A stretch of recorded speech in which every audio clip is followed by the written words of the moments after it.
Eu olhei nos olhos da minha mãe e cobrei a dívida que me custou 4 anos de cadeia. Se a sua própria mãe colocasse você na cadeia para proteger o filho favorito que roubou o dinheiro da família, você voltaria anos depois para salvá-la da miséria ou deixaria que ela provasse do próprio veneno? Leia até o final para descobrir o preço de uma traição que o tempo não conseguiu apagar. A cela 7 da penitenciária agrícola de Canoinhas cheirava a mofo, creolina e ferrugem. Para mim, Gabriel, aquele cheiro se tornou a medida exata da minha inocência. Por 4 anos, o som de um ferrolho correndo sobre o trilho de ferro foi o único despertador que eu conheci. 4 anos pagando por um crime que eu não cometi.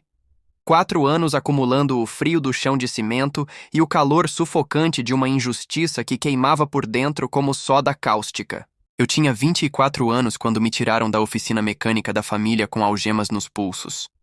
Lembro-me com clareza cirúrgica daquela tarde de terça-feira. A poeira de carvão pairava no ar da oficina, o sol batia no portão de lata, e o delegado Siqueira entrou com o mandado de prisão preventiva. A acusação? Desvio de R$ 400 mil da conta da cooperativa de transporte da família, seguido de um incêndio criminoso no galpão principal para cobrir os vestígios. Toda a cidade de São Sebastião do Sul apontou o dedo para mim. Eu era o filho do meio, o rebelde. Aquele que preferia passar a noite com as mãos sujas de graxa, ajustando carburadores a usar a camisa social engomada que meu irmão mais velho, Juliano, ostentava com tanto orgulho. Mas a pior parte não foi a algema, o camburão ou os jornais locais que estampavam minha foto com a legenda "O traidor da família". A pior parte foi olhar para trás, na porta da delegacia, e ver minha mãe, Dona Helena. Ela não chorava. Não segurava o meu braço. Não pediu aos policiais que tivessem cuidado comigo. Dona Helena apenas segurava a bolsa de couro junto ao peito e olhava para mim com um desdém seco, frio, definitivo. Ao lado dela, Juliano chorava. Um choro ensaiado, com direito a lenço de pano e cabeça baixa, o papel perfeito do irmão devastado pela traição do caçula. "Eu não fiz isso, mãe!" Eu gritei, a voz rasgando a minha garganta enquanto os policiais me empurravam para o banco traseiro da viatura. "O Juliano tinha as senhas! O Juliano estava na oficina na noite do incêndio! Pelo amor de Deus, mãe, olha para mim!" Dona Helena virou o rosto. Aquele gesto foi a minha primeira condenação. No julgamento, minha própria mãe testemunhou contra mim. Ela declarou ao juiz que eu andava revolto, que reclamava do meu salário na oficina e que tinha inveja do futuro de Juliano. Ela entregou à acusação uma caderneta velha onde eu anotava os custos de peças da oficina, alegando que eram provas do meu plano de roubo. Juliano fora poupado de qualquer investigação. Ele era o garoto de ouro, o bacharel em administração que usava sapato de cromo e trazia os melhores contratos para a empresa. Eu era apenas o mecânico, o trator que puxava a carga, mas que ninguém queria ver na sala de visitas. Fui condenado a 8 anos. Cumpri 4 em regime fechado, antes que o advogado de ofício conseguisse a progressão por bom comportamento. No dia em que passei pelos portões de ferro da penitenciária, vestindo uma calça jeans desbotada e carregando uma sacola de plástico com 2 mudas de roupa e uma bíblia com capa rasgada, eu não senti alívio. Senti o peso de uma dívida que não era minha. Eu não tinha para onde ir, não tinha dinheiro. Mas tinha 2 coisas que homem nenhum consegue tirar de outro dentro de uma cela. As minhas mãos calejadas que sabiam consertar qualquer motor e uma raiva cristalina purificada pelo tempo. Voltar para São Sebastião do Sul seria uma loucura. A cidade me odiava. A família me apagara das fotos de parede. Peguei um ônibus de linha para Curitiba com os poucos trocados que consegui trabalhando na oficina de manutenção do presídio. Dormi as primeiras 3 noites na rodoviária, usando a sacola de plástico como travesseiro. No 4º dia, parei em frente a uma oficina de grande porte na cidade industrial.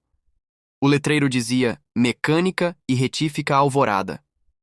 O dono, seu Getúlio, era um homem de 60 anos, com braços grossos como toras de eucalipto e um olhar que atravessava a alma da gente. "Você tem cara de quem saiu do presídio", disse Getúlio, sem tirar o cachimbo da boca, olhando para a minha cabeça raspada e para as minhas roupas folgadas.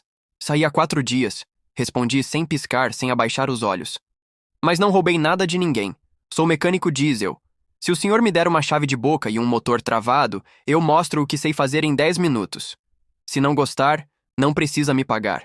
Getúlio cuspiu de lado, olhou para um Scania 113 que estava no elevador com o bloco aberto e apontou o dedo. Aquele motor tá dando pancada no terceiro cilindro há 2 dias. 3 mecânicos meus não acharam o defeito. Se você achar até o meio-dia, dorme no quarto do fundo da oficina e ganha diária.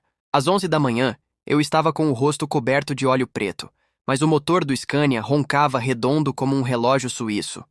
O defeito era uma trinca microscópica na saia do pistão que só dilatava sob pressão.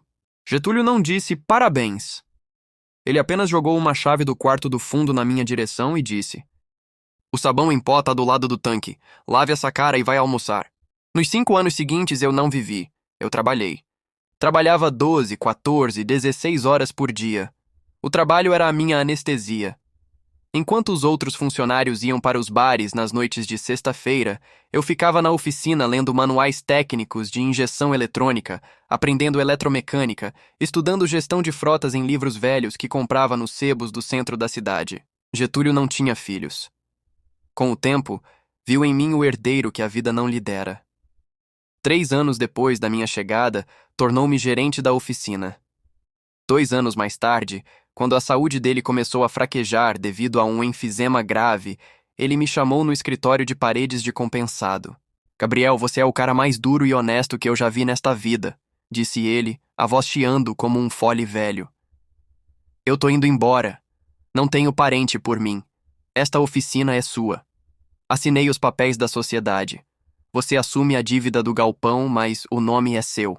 Getúlio faleceu 4 meses depois. Fiquei sozinho novamente, mas desta vez eu tinha um império de graxa, ferro e trabalho sob o meu comando. Reespacializei a empresa. Transformei a retífica Alvorada em uma rede de manutenção pesada.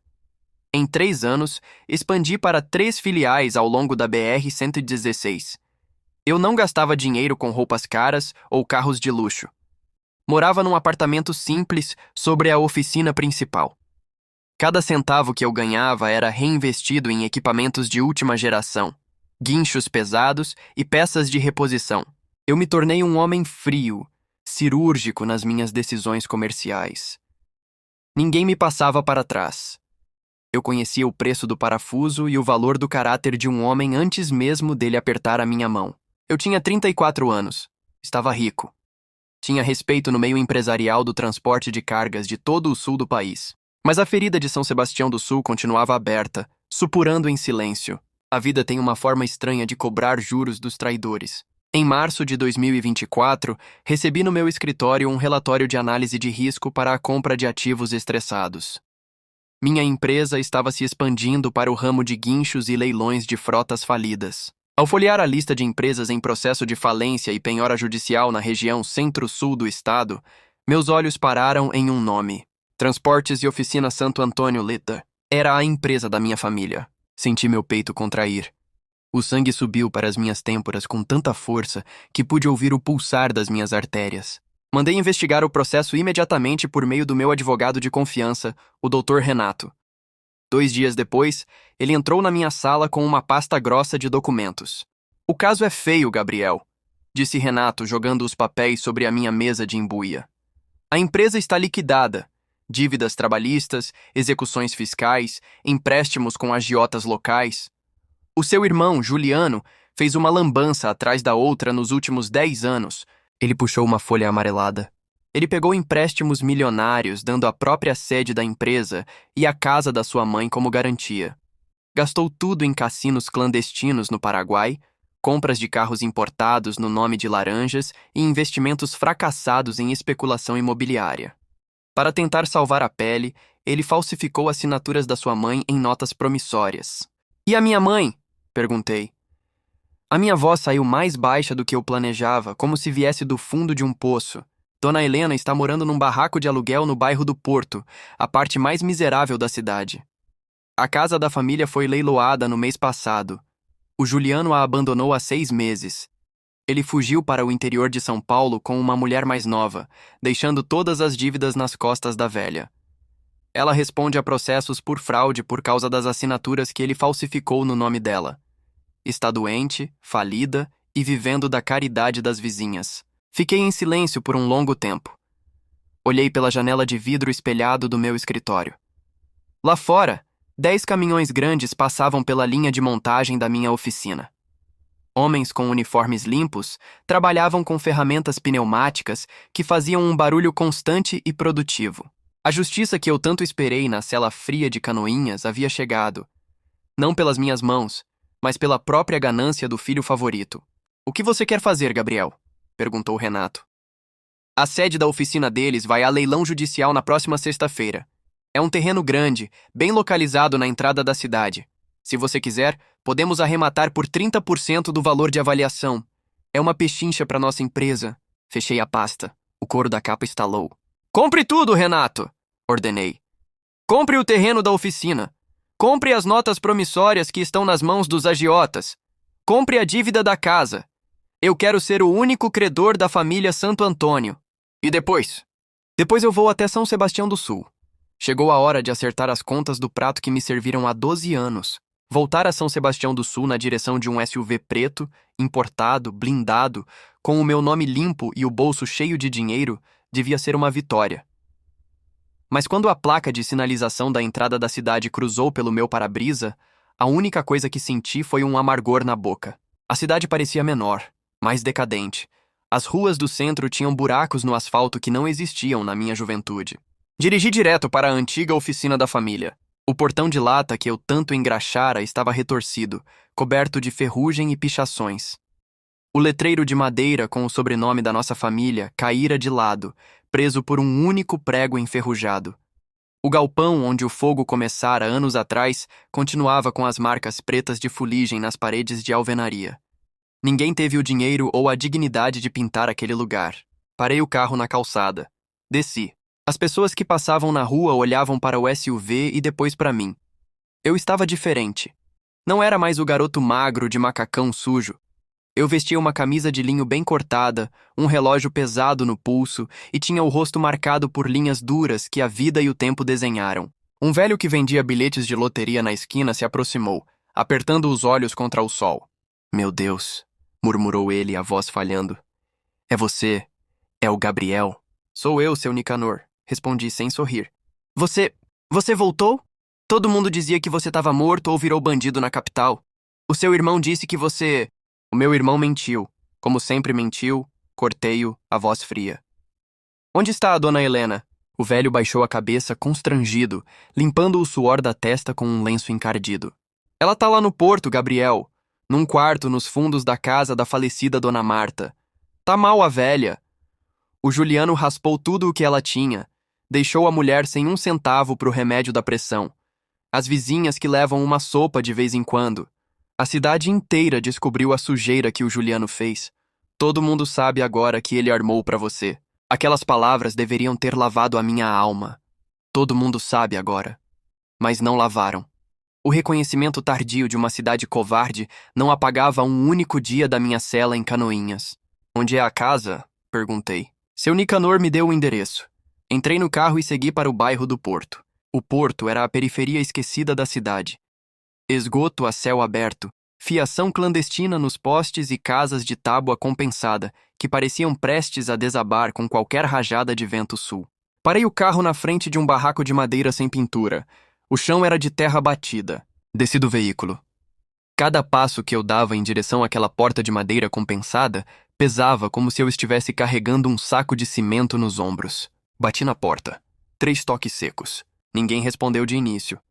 Ouvi o som de passos arrastados lá dentro, uma tosse seca, comprida, de peito cheio. A porta se abriu devagar.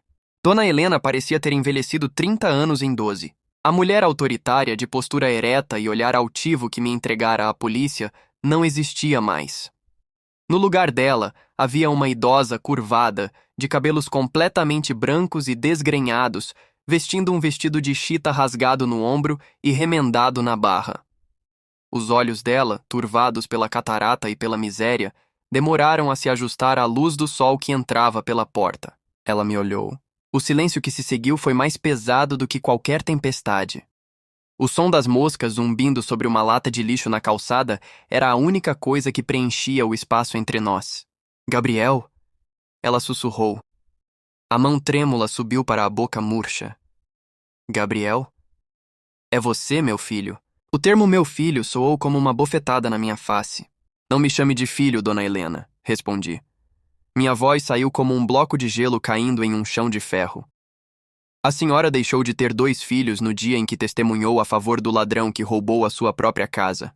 Ela deu um passo para trás, chocando-se contra uma mesa de madeira bamba, onde havia apenas uma caneca de alumínio amassada e uma cartela vazia de remédios. As lágrimas começaram a correr pelos sulcos profundos do rosto dela. Ela não chorava como Juliano chorava, com teatralidade. Ela chorava com o som de um animal ferido, um gemido baixo, gutural, que saía do fundo de um peito arruinado pelo remorso. Você veio me humilhar? Ela perguntou, a voz engasgada. Veio ver o que sobrou da mulher que te colocou na cadeia?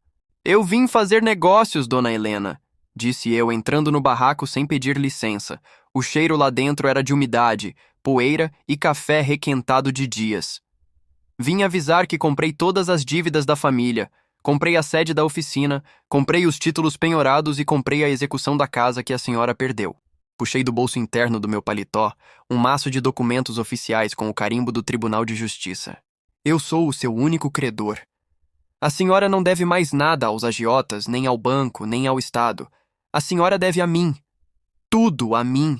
Ela olhou para os papéis nas minhas mãos, depois para as minhas roupas, para as minhas sapatos limpos e, finalmente, para os meus olhos.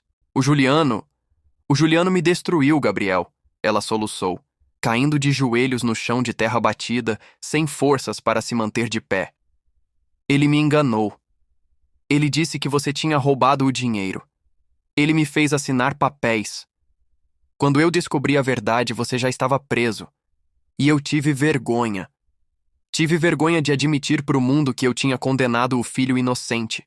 A raiva que eu guardara por 12 anos explodiu no meu peito, não com gritos, mas com uma clareza cortante. Vergonha? Eu me abaixei, ficando na altura dos olhos dela, a poucos centímetros do seu rosto banhado de lágrimas. A senhora não teve vergonha de me ver sair algemado. A senhora não teve vergonha de me deixar comer comida estragada no presídio de Canoinhas por 4 anos. A senhora preferiu que o seu filho inocente apodrecesse numa cela a aceitar que o seu garoto de ouro era um marginal. Me perdoa! Por amor de Deus, Gabriel, me perdoa! Ela suplicava, tentando pegar nas minhas mãos. Eu puxei minhas mãos para trás como se o contato com a pele dela queimasse a minha carne. O perdão é uma mercadoria cara demais para quem não tem nada para oferecer em troca, dona Helena. A senhora escolheu o Juliano. Ele era o inteligente, o limpo, o filho que daria orgulho na igreja. Pois agora vá pedir socorro a ele. Ela abaixou a cabeça até que a testa tocasse a terra fria do chão. Os ombros dela sacudiam em convulsões de choro. Ele me abandonou, Gabriel. Faz 6 meses que eu não como uma refeição quente direito. Ele vendeu tudo. Até a minha aliança de casamento ele levou enquanto eu dormia. Fiquei de pé. Olhei para aquela mulher caída aos meus pés. Por anos imaginei esse momento. Imaginei o sabor da vitória ao ver quem me destruíra rastejando no pó. Mas o sabor não era doce. Era cinza. Era um vazio imenso que não preenchia nada dentro do meu peito. Levanta do chão, ordenei. Ela não se mexeu, continuei. Levanta do chão agora, dona Helena! Ela se ergueu devagar, apoiando-se na perna da mesa bamba, enxugando o rosto com a manga do vestido rasgado. O que você vai fazer comigo? Ela perguntou, a voz extinta. Vai me mandar pra cadeia também? Por causa das assinaturas que o Juliano me fez colocar nos papéis? Olhei para a caneca de alumínio sobre a mesa. Olhei para a cartela de remédios vazia. Olhei para o rosto da mulher que me dera a vida e que depois a tirara de mim sem piedade. Arrumes as suas coisas, eu disse. Ela piscou confusa. O quê? Arrumes o pouco de pano que a senhora tem aqui. Tem um carro me esperando lá fora. A senhora vai sair deste buraco agora.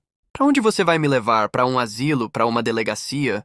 A senhora vai saber quando chegar lá. Ela não questionou mais nada. Não tinha o direito nem a força para questionar.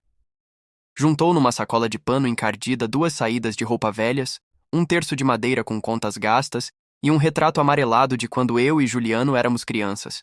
A única foto que o meu irmão não queimou quando vendeu os móveis da casa. Ela tentou esconder a foto na sacola para que eu não visse, mas eu vi. Não disse nada. Peguei a sacola da mão dela. Era leve como uma pena. Caminhamos até o SUV. Abri a porta do passageiro. Os vizinhos espiavam pelas frestas das janelas de tábua, surpresos ao verem a velha miserável entrando num carro de luxo pilotado pelo filho que a cidade condenara anos atrás. Liguei o motor. O ar-condicionado suave inundou a cabine, limpando o cheiro de mofo que impregnara nas roupas dela. Dirigi em silêncio de volta ao centro da cidade. Dona Helena olhava pela janela com o olhar fixo de quem vai para o cadafalso. Ela achava que eu a levaria para a delegacia para registrar a queixa das notas promissórias falsificadas, o que a colocaria atrás das grades na sua velhice. Mas eu não dobrei a esquina da delegacia. Dobrei a esquina da Rua das Palmeiras, o bairro mais nobre de São Sebastião do Sul. Parei o carro em frente a uma casa de 2 andares, com portão de ferro trabalhado, jardim amplo e paredes recém-pintadas de branco. Era a antiga casa da nossa família. A casa que meu pai construíra com o suor da sua vida e que Juliano perdera no jogo. Eu a comprara de volta no leilão judicial 3 dias antes. Dona Helena olhou para a fachada da casa e cobriu a boca com as 2 mãos. As lágrimas voltaram a jorrar com força. A nossa casa? Ela balbuciou. Você comprou a casa? Desça do carro! Falei, desligando o motor. Abri o portão principal com a chave que estava no meu bolso. Acompanhei-a pelo caminho de pedras do jardim. A casa estava limpa, arejada, completamente mobiliada com móveis novos que eu mandara entregar no dia anterior. Na cozinha, a geladeira estava cheia de comida fresca. No quarto principal, roupas limpas e remédios novos para a pressão e para as articulações cobriam a cômoda. Dona Helena andava pelos cômodos como se estivesse pisando num templo. Ela tocava os móveis, as cortinas de linho, as paredes pintadas, incapaz de processar o que estava acontecendo. Eu não entendo, Gabriel! Ela chorou, caindo sentada no sofá da sala. Por que você está fazendo isso? Depois de tudo... Depois do que eu fiz com você? Por que você não me deixou morrer naquele cativeiro? Por que está me dando esse conforto? Eu me aproximei. Fiquei de pé na frente dela, a figura ereta, o olhar inacessível. Eu não estou fazendo isso por amor, Dona Helena. Comecei, cada palavra caindo como uma lâmina fria sobre a sala decorada. Amor é algo que a senhora enterrou no dia em que me viu ser levado pela viatura e não moveu um dedo para me salvar. Ela baixou a cabeça, engolindo em seco. Eu comprei esta casa, continuei, porque ela foi erguida pelo meu pai, um homem honesto que morreria de vergonha se visse o que a senhora e o Juliano fizeram com o nome dele. A senhora vai morar aqui até o último dia da sua vida. Vai ter comida quente, médicos, enfermeiras se precisar e conforto. Ela ergueu os olhos, cheia de uma esperança desesperada. Você vai morar aqui comigo, meu filho?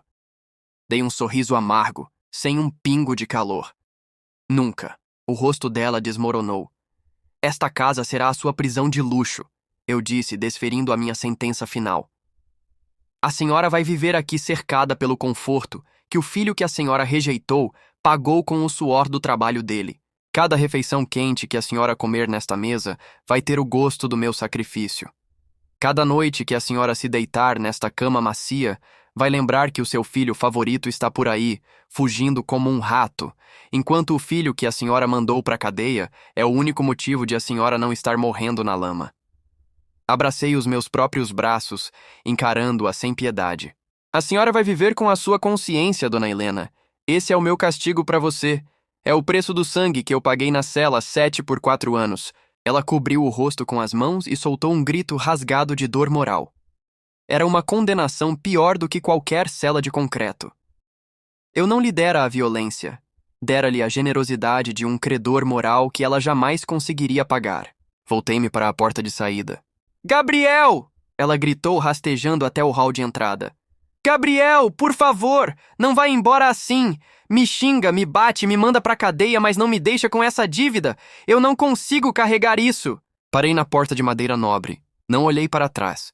A dívida é sua, Dona Helena, e a senhora vai pagá-la em parcelas diárias até o seu último suspiro. Saí e fechei a porta atrás de mim.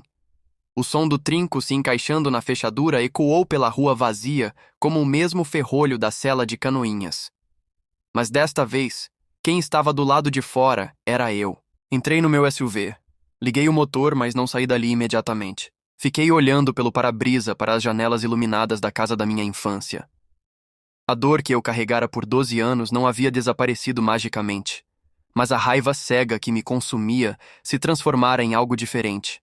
Uma paz fria, sólida, inabalável. Eu não me tornara um monstro como o Juliano. Não me tornara um covarde como a minha mãe. Eu permanecera fiel àquilo que o seu Getúlio me ensinara. Um homem de verdade honra o seu trabalho e cobra as suas contas com a moeda da própria dignidade. 2 dias depois, recebi um telefonema do meu advogado, Dr. Renato. Gabriel, temos notícias do Juliano, disse Renato. Ele soube que você comprou as dívidas e a casa. Ele ligou para o meu escritório chorando, tentando negociar uma parte da herança que ele acha que ainda tem direito. Disse que está falido em Campinas, dormindo num albergue e sendo caçado por agiotas. Dei uma tragada lenta no meu café no escritório da minha empresa em Curitiba. O que você disse a ele, Renato? Disse a verdade. Que você é o proprietário legal de todos os ativos e passivos da família. E que se ele pisar em São Sebastião do Sul, o mandado de prisão por estelionato e falsificação de documentos que nós reabrimos contra ele será cumprido no mesmo minuto. Perfeito, respondi. Deixe que ele viva a vida que escolheu para si mesmo. O tempo se encarrega dos ratos. Desliguei o telefone, olhei pela janela do meu escritório. Lá embaixo, os caminhões continuavam entrando e saindo. Minha vida não dependia mais do passado. A injustiça me moldara. A prisão me temperara como aço no fogo. E a vitória que eu conquistara não vinha da destruição da minha família, mas do fato de eu ter me tornado um homem que ninguém mais poderia curvar. A dor de uma traição familiar nunca fecha completamente. É uma cicatriz que repuxa em dias frios. Mas quando a noite cai e eu olho para as minhas mãos limpas, sei que paguei cada centavo do meu destino. E a minha conta, finalmente, estava zerada. Essa história mostra como o tempo e a ganância podem destruir uma família, mas também como a justiça de um homem honrado pode prevalecer sobre a maior das traições. O que você faria se estivesse no lugar de Gabriel? Você perdoaria sua mãe e daria essa prisão de luxo a ela? Ou a deixaria colher exatamente o que plantou na miséria? Deixe o seu comentário abaixo com a sua opinião. Compartilhe esta história com aquele amigo que ama um drama forte sobre superação e reviravoltas da vida. Inscreva-se. Siga o nosso perfil para não perder os próximos capítulos e histórias impactantes como esta.